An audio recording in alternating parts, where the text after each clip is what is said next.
Shalom, selamat pagi Bapak Ibu, Saudara-saudara sekalian. Kembali kita jumpa di acara doa pagi pada pagi hari ini. Sebelum memulai semua, mari kita tundukkan kepala, doa.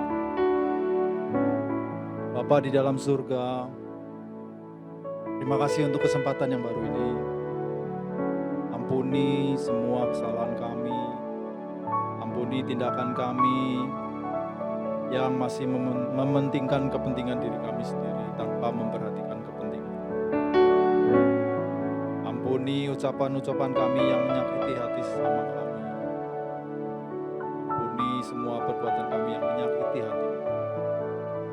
Terima kasih untuk penyertaan-Mu dan perlindungan-Mu sampai selama ini dalam hidup kami. Bimbing kami terus biarlah supaya kami dapat menjadi anak-anak-Mu yang mengerti isi hati-Mu dan melakukan segala sesuatu yang berkenan kepada-Mu. Terima kasih Tuhan Yesus, dalam nama-Mu kami berdoa dan mengucap syukur. Amin. Terimalah pujian dan penyembahan kami, Bapa. Setiap saat dalam hidup kami harusnya hanyalah ini yang kami.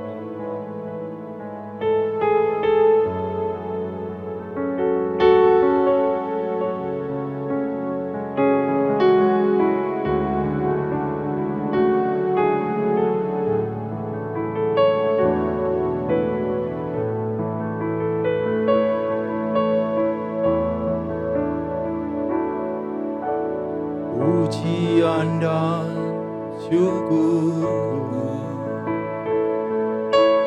ku bawa padamu dengan rendah hati ku persembahkan.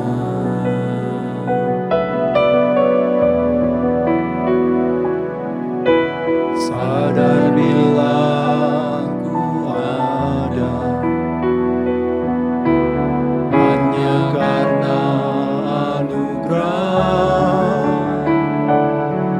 bukan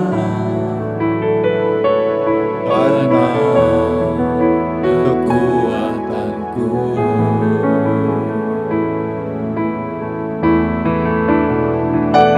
Ku tahu hidupku adalah penyembahan. Kau ciptakanku dalam kemuliaan-Mu.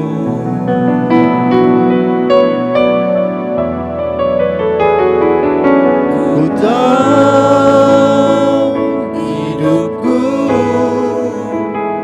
berharga di mata-Mu. Segenap hidupku persembahkan. Pujian kami Tuhan.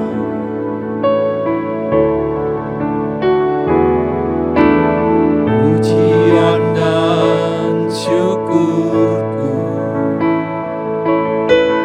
ku bawa padamu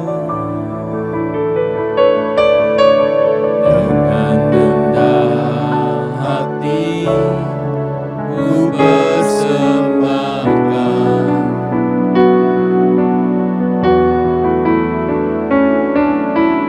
Sadar bila ku ada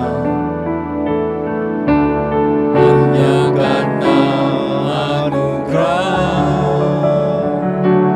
bukan karena kekuatanku.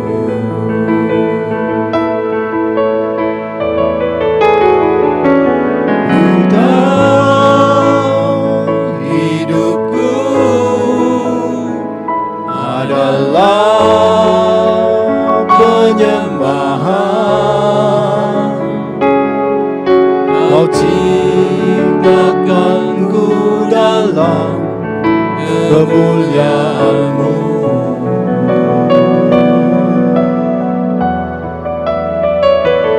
Ku tahu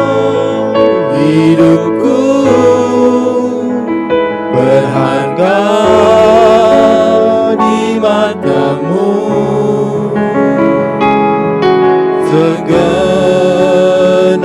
hidupku persembahkan.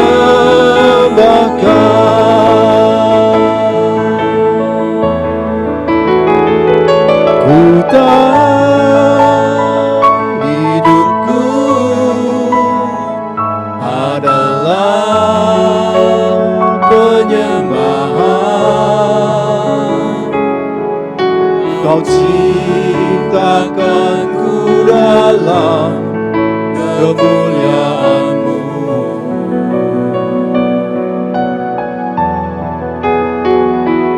Ku tahu hidupku berharga di mata-Mu.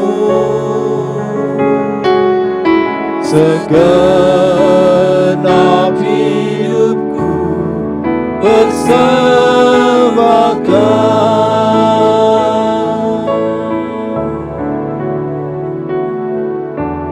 Pujian dan syukurku ku bawa padamu.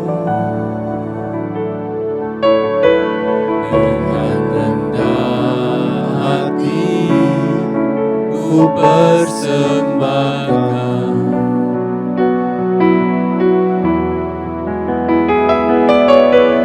Sadar bila ku ada hanya karena anugerah, bukan karena kekuatanku.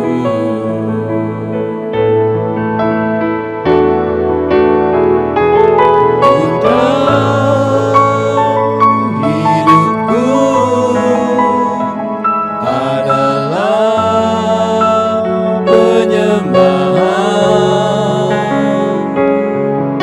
Kau ciptakanku dalam kemuliaan-Mu.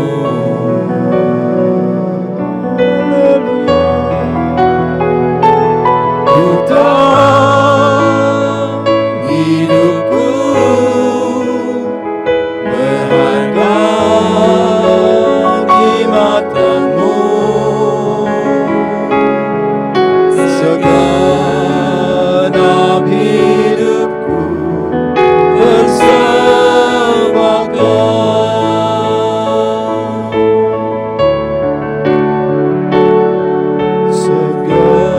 Segenap hidupku persembahkan.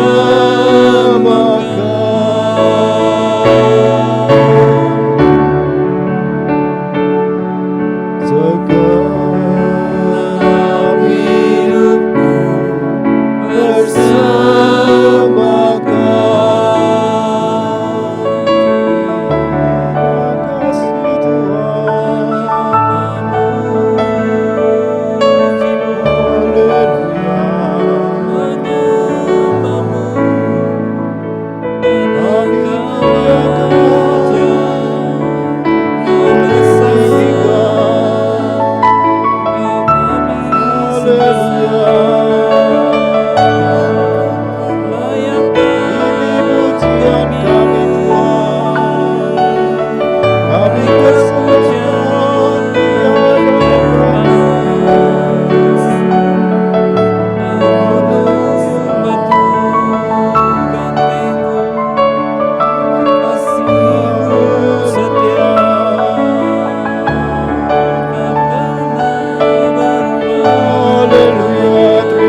Engkaulah Allah kami selama-lamanya.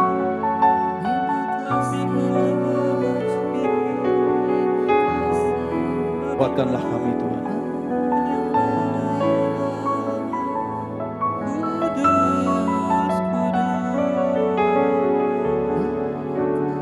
Ku sembah Engkau Yesus, hanya Engkau Allah di hidupku. Tiada yang lain, hanya Kau, hanya Engkau Tuhan.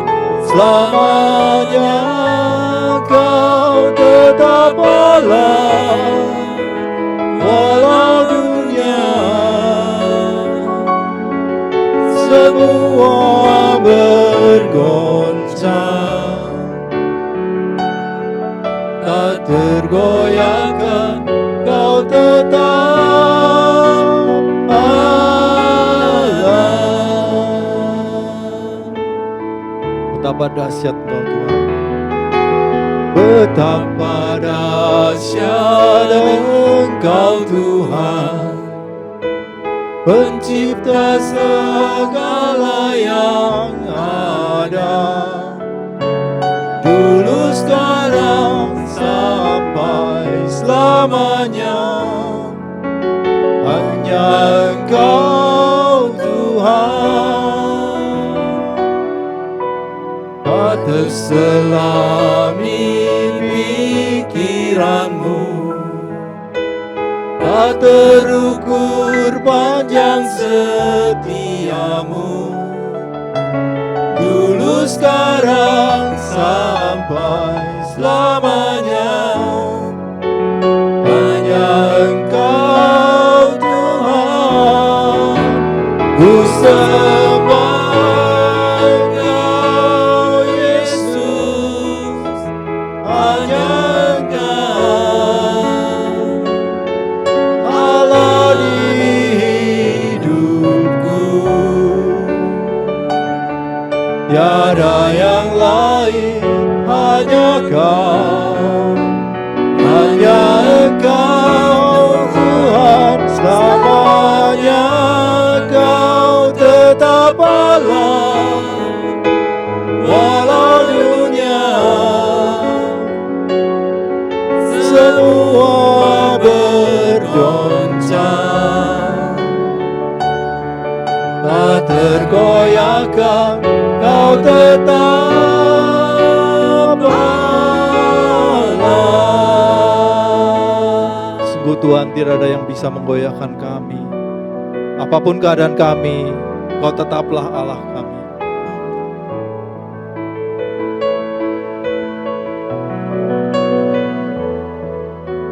Betapa dahsyat Engkau Tuhan, Pencipta segala yang ada, dulu sekarang sampai selamanya. Hanya Engkau Tuhan, tak terselami pikiranmu, tak terukur panjang setiamu, dulu sekarang sampai selamanya. Hanya Engkau Tuhan, ku sembah Engkau Yesus, hanya Engkau Allah di hidupku. Tiada yang lain, hanya Kau, hanya Engkau Tuhan. Selamanya Kau tetap Allah,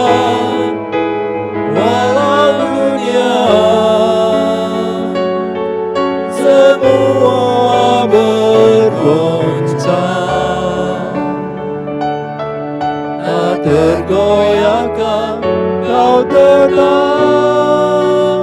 Allah.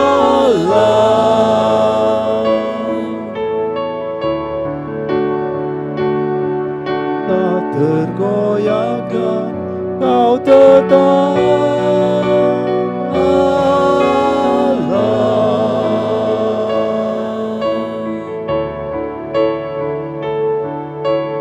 Tergoyahkan, Kau tetap Allah. Kiranya pujian dan penyembahan kami berkenan di hadapan-Mu, Bapa. Sekarang kami akan duduk diam untuk menerima pesan-pesan dan firman kebenaran daripada-Mu. Terima kasih Tuhan. Haleluya. Amin.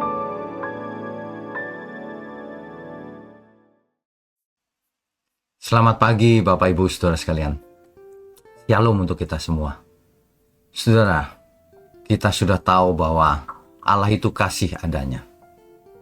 Tetapi mungkin sebagian belum mengerti secara utuh. Kalau Allah itu kasih, dampaknya apa? Ya. Banyak orang hanya memikirkan Allah itu kasih, makanya kita buat dosa diampuni. Yaitu benar, tapi baru sebagian yang dibahas. Biarlah pagi ini kita merenungkan bersama lebih lengkap lagi, saudara. Mari kita tundukkan kepala lebih dahulu. Bapa di surga, terima kasih untuk setiap kesempatan dalam hidup kami ini. Kami percaya semua karena kasih-Nya Tuhan. Termasuk pagi ini Tuhan. Tuhan berkati setiap kami. Tuhan urapi mulut hamba-Mu ini untuk menyampaikan kebenaran.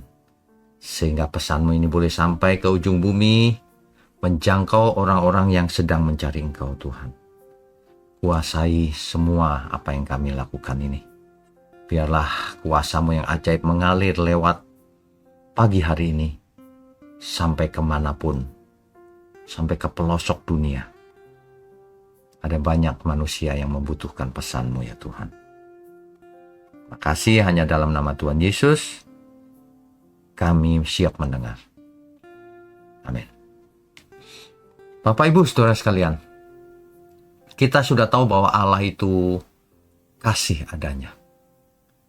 Dan kita sudah tahu bahwa pengampunan dosa disediakan oleh Tuhan Yesus di kayu salib. Tetapi jangan sampai berhenti sampai di situ. Sebab kalau Tuhan mengasihi kita, itu belum selesai. Mengapa Tuhan mengasihi kita? Mengapa Tuhan mengampuni kita? Mengapa Tuhan tidak mengasihi roh-roh jahat, setan, iblis, dan mengampuni mereka? Nah, kita harus mengerti. Sehingga apapun yang kita mengerti berdampak dalam hidup kita. Ada aplikasinya. Ya, itu. Jadi jangan sampai kasih itu diberikan terus tanpa makna. Ya. Saudara tahu ada luka yang lebih parah daripada luka fisik, yaitu luka hati. Batin yang terluka karena disakiti, karena ditolak, karena gagal, karena dosa itu sendiri. Orang seperti ini bisa senyum di luar, tetapi menangis di dalam. Sakit. Ya.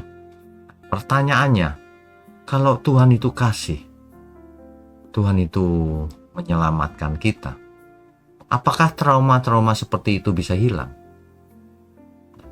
Jika tidak, maka kan tidak berdampak seolah-olah. Sama dengan seorang yang sudah buat salah selama ini, sehingga pola makannya salah misalnya, sehingga sakit. Lalu datang ke dokter. Dok, aku buat salah nih dok. Selama ini makannya salah, hidupnya salah, sehingga sakit. Apakah dokternya perlu mengatakan begini saja, ya sudah kesalahanmu ku maafkan? Apa gunanya dokter seperti itu? Justru orang datang ke dokter untuk mencari obatnya.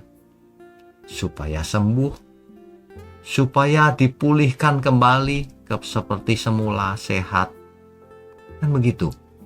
Demikian juga Tuhan Yesus datang ke bumi, mati di kayu salib, bangkit, naik ke surga. Supaya apa?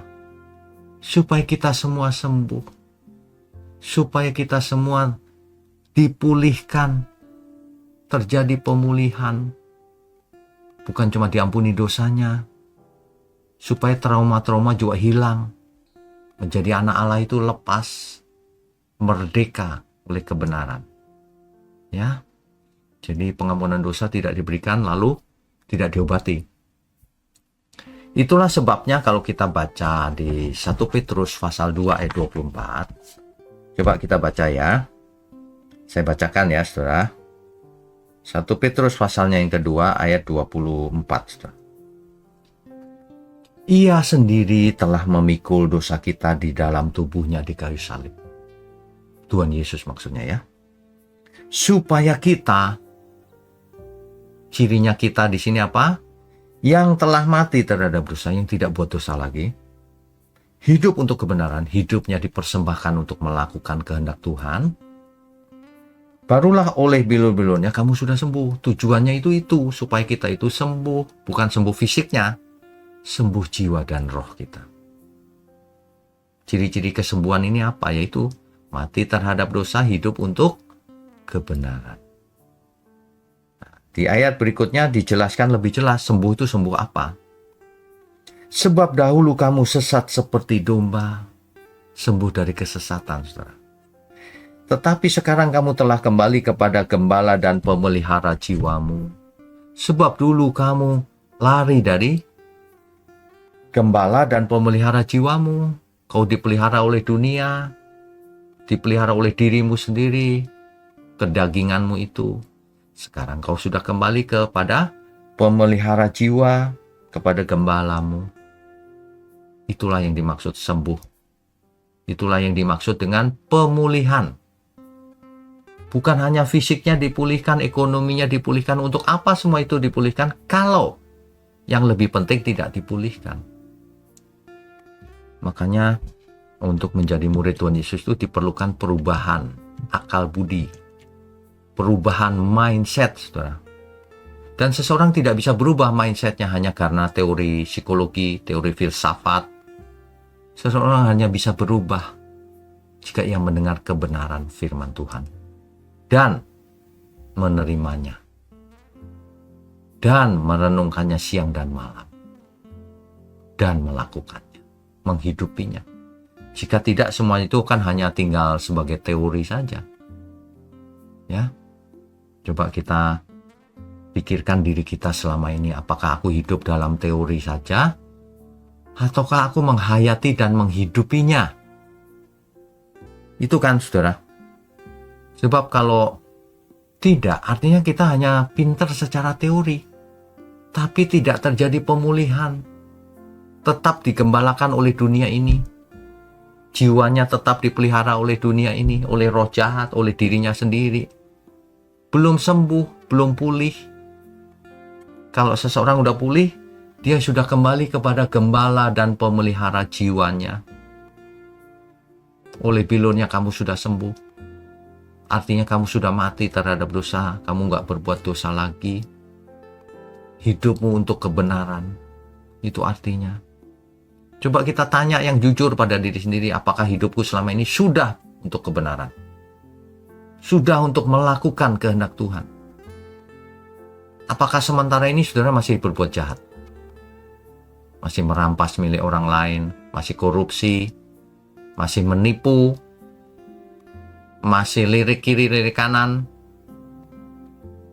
Masih memuaskan kedagingan? Masih sombong? Artinya masih sakit jiwa. Belum sembuh. Maaf. Sembuh menurut Alkitab itu. Kesembuhan yang utama itu bukan kesembuhan jasmani, tapi kesembuhan batiniah kita. Kesembuhan jiwa dan roh kita. Yaitu kalau kita kembali kepada gembala dan pemelihara jiwa kita. Saudara catat ayat itu yang besar, tempel di dinding supaya saudara selalu ingat, aku harus sembuh.